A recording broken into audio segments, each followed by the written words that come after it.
Hello ವೀಕ್ಷಕರೇ, ನಮಸ್ಕಾರ. ತಮ್ಮೆಲ್ಲರಿಗೂ ಮತ್ತೊಮ್ಮೆ ಭಾಗ್ಯ ಟಿವಿಗೆ ಸ್ವಾಗತ ಸುಸ್ವಾಗತ ಕೋರ್ತಾ ಇದ್ದೀವಿ. ಭಾಗ್ಯ ಮತ್ತು ಗಿರೀಶ್. ಸ್ನೇಹಿತರೆ, ಇವತ್ತಿನ ವಿಡಿಯೋದಲ್ಲಿ ಬಹಳ ಆರೋಗ್ಯಕರವಾದ, ತಿನ್ನೋದಕ್ಕೆ ರುಚಿಯಾದ, ಮಕ್ಕಳಿಗಾಗ್ಬೋದು ದೊಡ್ಡವ್ರಿಗಾಗ್ಬೋದು ಎಲ್ಲರಿಗೂ ಇಷ್ಟ ಆಗ್ತಕ್ಕಂಥ ಹೆಸರು ಕಾಳಿನ ಪಡ್ಡುನ ಯಾವ ರೀತಿ ಮಾಡೋದು ಅಂತ ತಿಳಿಸ್ಕೊಡ್ತಾ ಇದ್ದೀವಿ.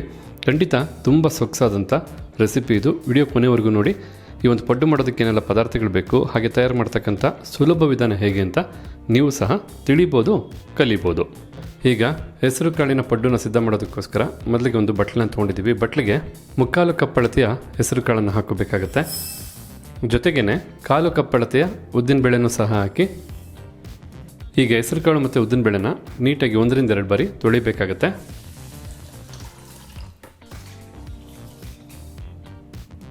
ಹೀಗಿಲ್ಲಿ 1ರಿಂದ 2 ಬಾರಿ ನೀಟಾಗಿ ಇವೆರಡು ಪದಾರ್ಥನೂ ತೊಳೆದಾಯಿತು. ನಂತರ ಈ 2 ಪದಾರ್ಥನೂ ಮುಳುಗುವಷ್ಟು ನೀರನ್ನು ಹಾಕಿ ಸರಿಸುಮಾರು ಏನಿಲ್ಲ ಅಂದರೂ 4 ಗಂಟೆಗಳ ಕಾಲ ನೆನೆಸಿಡಬೇಕಾಗತ್ತೆ.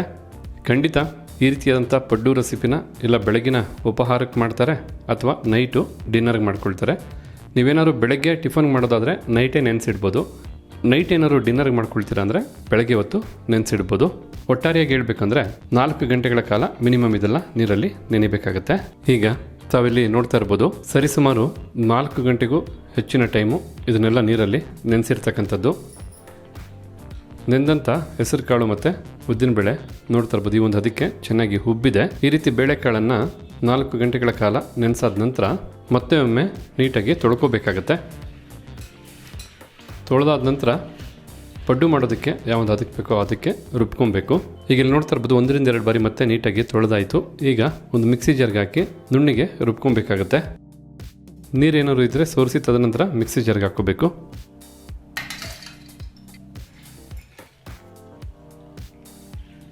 ನಾವು ತೊಗೊಂಡಿರ್ತಕ್ಕಂಥ ಈ ಪದಾರ್ಥನ ಒಮ್ಮೆಲೆ ರುಬ್ಬೋದಕ್ಕಾಗಲ್ಲ. ಮಿಕ್ಸಿ ಜಾರಲ್ಲಿ 2 ಬಾರಿ ನೀವು ಡಿವೈಡ್ ಮಾಡ್ಕೊಂಡು ರುಬ್ಕೊಂಡ್ರೆ ಸಾಕಾಗುತ್ತೆ. ಈಗ ಇದನ್ನು ಬಹಳ ನುಣ್ಣಿಗೆ ರುಬ್ಕೊಬೇಕು.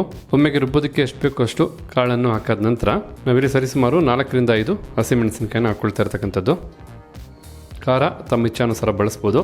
ಹಾಗೆ ಅರ್ಧ ಇಂಚಷ್ಟು ಹಸಿ ಶುಂಠಿ, ಜೊತೆಗೆ ಕರಿಬೇವಿನ ಸೊಪ್ಪನ್ನು ಸ್ವಲ್ಪ ಹಾಕಿ ರುಬ್ಬೋದಕ್ಕೆ ನೀರು ಸ್ವಲ್ಪ ಹಾಕಿ ಗಟ್ಟಿಯಾಗಿ ರುಬ್ಕೊಬೇಕಾಗತ್ತೆ.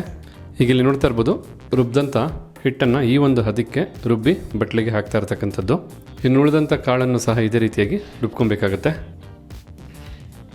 ಒಟ್ಟಾರೆಯಾಗಿ ನೆನೆಸಿದಂಥ ಎಲ್ಲ ಬೇಳೆಕಾಳನ್ನು ಈ ಒಂದು ಹದಕ್ಕೆ ರುಬ್ಬಾಯಿತು.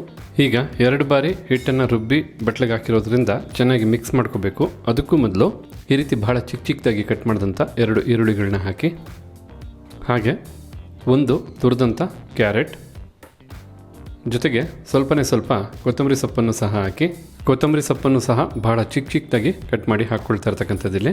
ನಂತರ ಈ ಸಮಯದಲ್ಲಿ ರುಚಿಗೆ ತಕ್ಕಷ್ಟು ಪುಡಿ ಉಪ್ಪನ್ನು ಬಳಸ್ತಾ ಇರ್ತಕ್ಕಂಥದ್ದು. ಈಗ ಎಲ್ಲ ಪದಾರ್ಥಗಳು ಚೆನ್ನಾಗಿ ಬೆರೆಯೋ ಹಾಗೆ ಮಿಕ್ಸ್ ಮಾಡ್ಕೋಬೇಕು.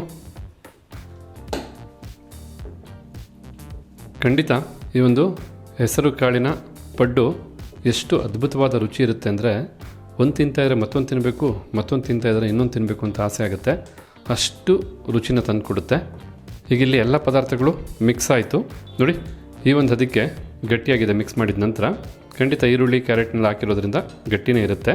ತಮಗೆ ಬೇಕಿದ್ರೆ ಒಂದು 5ರಿಂದ 10 ನಿಮಿಷ ಇದನ್ನು ಹಾಗೆ ಇಟ್ಟು ಪಡ್ಡುನ ಹಾಕ್ಕೋಬೋದು, ಅಥವಾ ಇಮಿಡಿಯೇಟಾಗಿ ಬೇಕಾದರೆ ಪಡ್ಡುನ ಹಾಕ್ಕೋಬೋದು.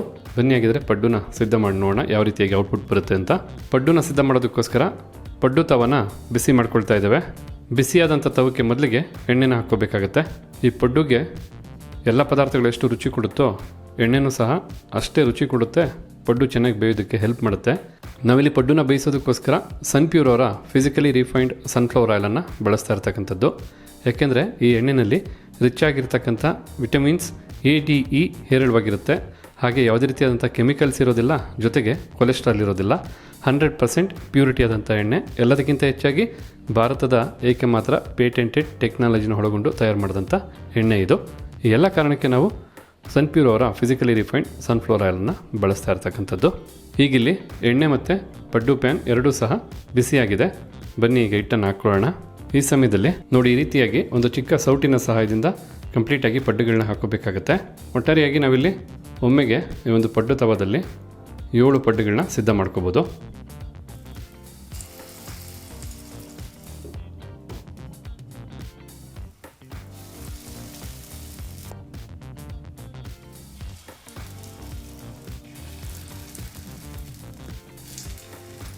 ಈ ರೀತಿ ಕಂಪ್ಲೀಟಾಗಿ ನೀಟಾಗಿ ಪಡ್ಡು ಹಿಟ್ಟನ್ನು ಹಾಕಾದ ನಂತರ ಮೀಡಿಯಮ್ ಫ್ಲೇಮ್ನಲ್ಲೇ ಪಡ್ಡುಗಳನ್ನ ಬೇಯಿಸ್ಕೋಬೇಕಾಗತ್ತೆ. ನೋಡಿ, ಮೇಲೆ ಇರ್ತಕ್ಕಂಥ ಹಸಿ ಎಲ್ಲ ಹೋಗಬೇಕು, ಬೇಯಬೇಕು. ತದನಂತರ ಇನ್ನೊಂದು ಕಡೆಗೆ ತಿರುಗಿಸ್ಕೊಂಡು ಸ್ವಲ್ಪ ಹೊತ್ತು ಬಿಸಿ ಮಾಡ್ಕೊಂಡು ಬೇಯಿಸ್ಕೊಂಡ್ರೆ ಸಾಕಾಗುತ್ತೆ. ಈ ಪಡ್ಡು ಬೇಯಿಸ್ಬೇಕಾದ್ರೆ ಕೆಲವರು ಕೇಳ್ತಾರೆ, ನಮಗೆ ಪಡ್ಡು ತವಕ್ಕೆ ಅಂಟ್ಕೊಂಡ್ಬಿಡುತ್ತೆ ಅಂತ. ಹೌದು, ಎಣ್ಣೆನ ಸರಿಯಾದ ಹದದಲ್ಲಿ ಬಳಸಿದ್ರೆ ಮಾತ್ರ ಪಡ್ಡು ತವದಿಂದ ಪಡ್ಡುನ ಹೊರತೆಗೆಯೋದಕ್ಕೆ ಸಾಧ್ಯ. ಹಾಗೆ ಪಡ್ಡುನ ಭಾಳ ಚೆನ್ನಾಗಿ ಬೇಯಿಸೋದಕ್ಕೂ ಸಾಧ್ಯ ಆಗ್ತಕ್ಕಂಥದ್ದು. ಈ ರೀತಿ ಪಡ್ಡು ಚೆನ್ನಾಗಿ ಬೆಂದಾದ ನಂತರ, ಅಂದರೆ ಸ್ವಲ್ಪ ಹೊತ್ತು ಬೆಂದಾದ ನಂತರ ಮೇಲೆ ಸ್ವಲ್ಪ ಎಣ್ಣೆನ ಹಾಕೋಬೇಕಾಗತ್ತೆ. ಈ ರೀತಿ ಆಗ ಪಡ್ಡುವಿನ ಮೇಲ್ಮೈಯು ಸಹ ಬೇಯೋದಕ್ಕೆ ಹೆಲ್ಪ್ ಆಗುತ್ತೆ. ನಿಮಗೇನಾದರೂ ಪಡ್ಡು ರುಚಿ ಮತ್ತಷ್ಟು ಹೆಚ್ಚಾಗಬೇಕು ಅಂದರೆ ಖಂಡಿತ ಎಣ್ಣೆ ಜೊತೆಗೆ ತುಪ್ಪನೂ ಮಿಕ್ಸ್ ಮಾಡಿ ಹಾಕ್ಕೋಬೋದು. ಆಗ ಮತ್ತಷ್ಟು ರುಚಿ ಚೆನ್ನಾಗಿರುತ್ತೆ. ನೋಡ್ತಾ ಇದ್ರಲ್ಲ, ಪಡ್ಡು ನೀಟಾಗಿ ಬೇಯ್ತಾ ಇದೆ. ಹಾಗೆ ಮೇಲಿರ್ತಕ್ಕಂಥ ಹಸಿ ಎಲ್ಲ ಸ್ವಲ್ಪನೇ ಕಮ್ಮಿ ಆಗ್ತಾ ಇದೆ. ಈ ಸಮಯದಲ್ಲಿ ಒಂದು ಸ್ಪೂನ್ ಅಥವಾ ಪಡ್ಡು ಕಡ್ಡಿಯಿಂದ ಪಡ್ಡುಗಳನ್ನ ತಿರುಗಿಸಿ ಬೇಯಿಸಬೇಕಾಗತ್ತೆ. ನೋಡಿ ಎಷ್ಟು ಚೆನ್ನಾಗಿ ಪಡ್ಡುಗಳು ಬೆಂದಿದೆ ಅಂತ. ಈಸಿಯಾಗಿ ತಿರುಗಿಸ್ಕೋಬೋದು. ಈಗ ಇಲ್ಲಿ ಪಡ್ಡು ಚೆನ್ನಾಗಿ ಡೀಪ್ ಫ್ರೈ ಆಗಿದೆ.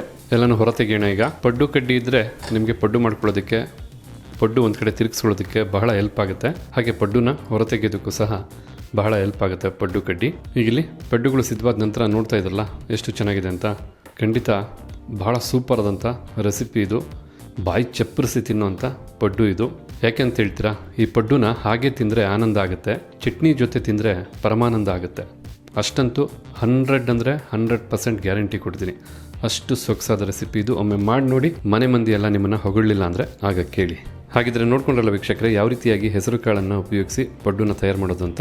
ನಮಗಂತೂ ಬಹಳ ಖುಷಿ ಆಯಿತು ಈ ಒಂದು ರೆಸಿಪಿ ನಿಮಗೆ ಮಾಡಿ ತಿಳಿಸಿದ್ದಕ್ಕೆ. ಖಂಡಿತ ನೀವು ಈ ರೆಸಿಪಿನ ಮಾಡಿ ತಿಂದರೆ ಮತ್ತಷ್ಟು ಖುಷಿಯಾಗುತ್ತೆ ಅಂತ ಹೇಳ್ತಾ, ಇವತ್ತು ಈ ವಿಡಿಯೋ ಮೂಲಕ ನಾವು ಮಾಡಿ ತಿಳಿಸಂಥ ಹೆಸರು ಕಾಳಿನ ಪಡ್ಡು ತಮಗೆ ಇಷ್ಟ ಆಗಿರೋ ಖಂಡಿತ ಲೈಕ್ ಮಾಡೋದನ್ನು ಮರಿಬೇಡಿ. ಹಾಗೆ ಈ ರೆಸಿಪಿ ಬಗ್ಗೆ ತಮಗಿರ್ತಕ್ಕಂಥ ಅನಿಸಿಕೆ ಅಭಿಪ್ರಾಯನ ತಿಳಿಸೋದನ್ನು ಮರಿಬೇಡಿ. ಎಲ್ಲದಕ್ಕಿಂತ ಹೆಚ್ಚಾಗಿ ಈ ವಿಡಿಯೋನ ಮತ್ತೊಬ್ಬರಿಗೂ ಹೆಲ್ಪ್ ಆಗುವ ಹಾಗೆ ಶೇರ್ ಮಾಡೋದನ್ನು ಮರಿಬೇಡಿ ಅಂತ ಹೇಳ್ತಾ, ತಮಗೆಲ್ಲರಿಗೂ ಧನ್ಯವಾದನ ತಿಳಿಸ್ತಾ ಇದ್ದೀವಿ. ಭಾಗ್ಯ ಮತ್ತು ಗಿರೀಶ್. ಮತ್ತೊಂದು ಹೊಸ ವಿಡಿಯೋದಲ್ಲಿ ಹೊಸ ರೆಸಿಪಿ ಜೊತೆ ತಮ್ಮನ್ನ ಭೇಟಿ ಮಾಡ್ತೀವಿ. ಅಲ್ಲಿವರೆಗೂ ನಮಸ್ಕಾರ ವೀಕ್ಷಕರೇ.